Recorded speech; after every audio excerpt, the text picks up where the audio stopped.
Hello and welcome to another episode of Workplace Wizards Podcast. This is your host, ARNEL Smalls, along with my beautiful wife, Sandra Smalley, and we are hosting episode number 23, and this one is entitled Emotional Intelligence and Human Behavior Styles. So let's get right to it, Sandy. Sure. What are some things about emotional intelligence and human behavior styles that you want to talk about? Well, I think we could probably use a recent example of how we interacted a little bit differently based on our styles to get things going in our lives. Maybe the exercise example. What do you think about that? Explain. What exercise example? So Arnell kind of goes up and down with his exercise regime, and sometimes he's so on and so powerful and is intense with it. And then other times it just gets a little lax. So I felt it was time for a challenge. He is a D style, as he's probably told you in previous episodes. So a challenge really works well with D personality styles. So I just said, I'll bet you a dinner that you cannot exercise consistently for 7 days in a row with a minimum of 7,000 steps. And how'd you manage that challenge? Oh, of course, I like a challenge. So the first thing I did was I jumped to it, and not only did I complete my challenge, but also continue continuously do the challenge. So I've went over almost 9 or 10 days now straight with over 7,000 steps, where beforehand I was averaging maybe 3,000 or 5,000 a day. So I've doubled that. I think that's great. And just to watch him be so intentional about it and that we can use our styles to really ensure that we progress in life. So we should never be stagnant. We should never feel like we've made it.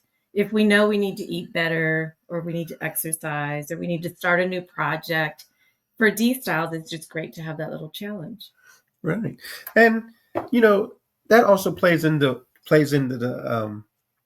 the way I view you. When you're doing your exercises, I understand you're an S style.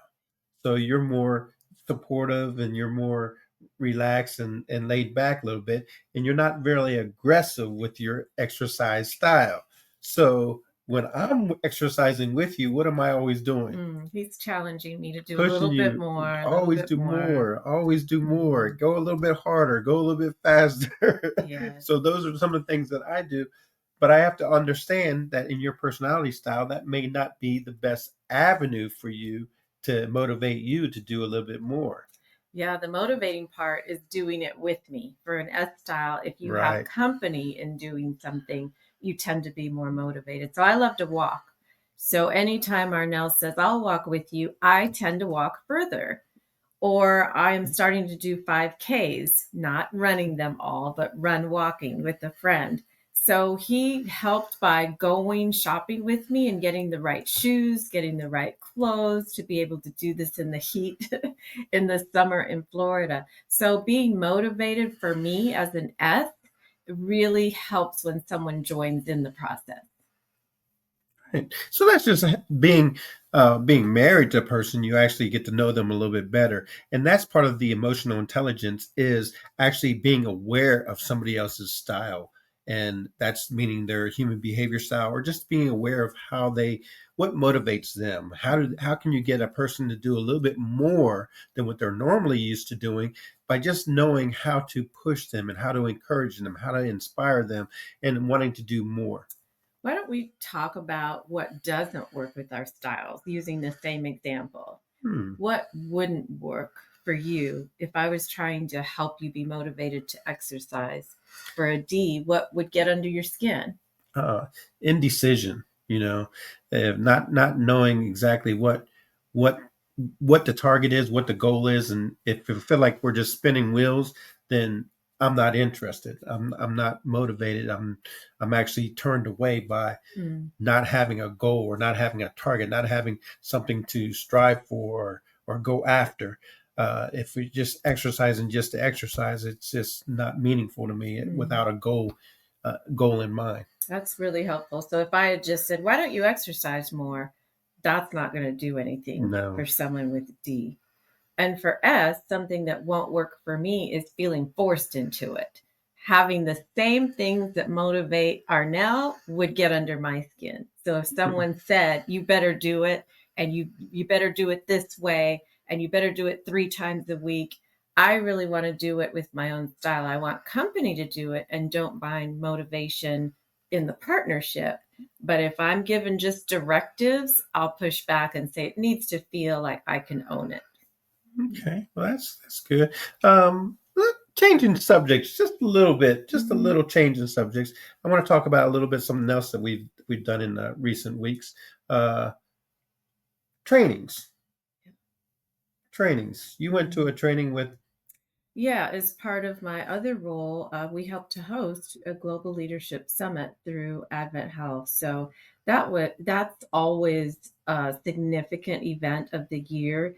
It's hosted in person in Chicago, but they live stream throughout the world.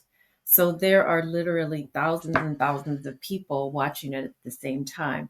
And I heard some of the same speakers that you heard recently at a Right. different one. Yeah, so I went to John Maxwell's leadership summit here, not leadership summit. What was the one I went to? Um, don't remember the name. I don't either. I can't remember the name of it. It was the leadership, John Maxwell's leadership training, which here in Orlando, I attended that and seen some wonderful speakers. Tiffany Bova, Jesse Cole, the guy who started the Banana Baseball. And if you're not familiar with Banana Baseball, that's something you definitely want to catch on ESPN or however you can watch it. If you can get to a game, good luck with that. But if you can get to a game, you definitely have to see his new creative style of how they play baseball. And then Anthony Trucks, an NFL player, motivated, uh, and I felt like we were very similar in the same style because we were very aggressive and very motivated by competition and wanting. And it was just he was speaking to me. It was like he was like taking the words right out of my brain. He was like just saying all the words that I would like to say to motivate or inspire other people to do as well. And he talked a little bit about that dark work, doing what you do in the dark, doing what you do when nobody sees you. It reminded me of when I was growing up. One of the things I would do was I ran cross country for our high school team, and when I get up and run in the morning, I try to get up as early as I could. I'd get up at like 6 o'clock in the morning and I'd go run it. But if I saw somebody else running at 6 o'clock in the morning, that told me I wasn't doing it enough. So I got up at 5:30. So then I'd get up at 5:30 and I'd go running. If I seen somebody else running at 5:30 in the morning, that means I wasn't doing it hard enough. So I'd get up at 5 o'clock in the morning, and it would go like that until I was waking up at 4 o'clock, 4:30 in the morning just to go running. Because if I saw somebody else running, it means that I wasn't doing more than they were. Mm. So that was one of the motivating things that helped me become very successful in cross country in our high school team.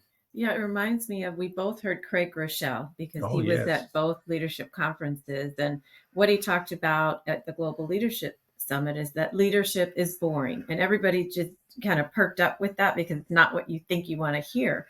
But his point was that you've got to be consistent.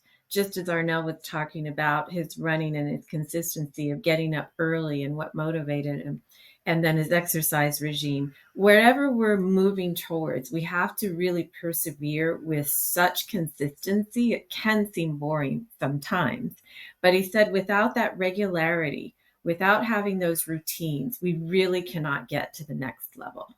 Mm-hmm. And one of the things that came across in the Maxwell training that I went with all the speakers, I'll name the speakers. It was Tiffany Bova, Jesse Cole, Anthony Trucks, Valerie Burton, and Craig Rochelle, just like she just said. But one of the little things that was basically in every one of their speeches, every one of their presentations, they talked about the belief within. And I also do some reading on Jim Quick, who says, if you believe you can't, or if you believe you can, you're right. And that was one of the things that came across in every one of their presentations was expanding your belief. Get out of what you normally typically believe and believe that you can do bigger and better things. And if you have that belief system, you will get a lot more accomplished because you haven't limited yourself in what you believe. I think that really ties to the self awareness part Yes, yes. of emotional intelligence, just our self talk, what we pour into our minds.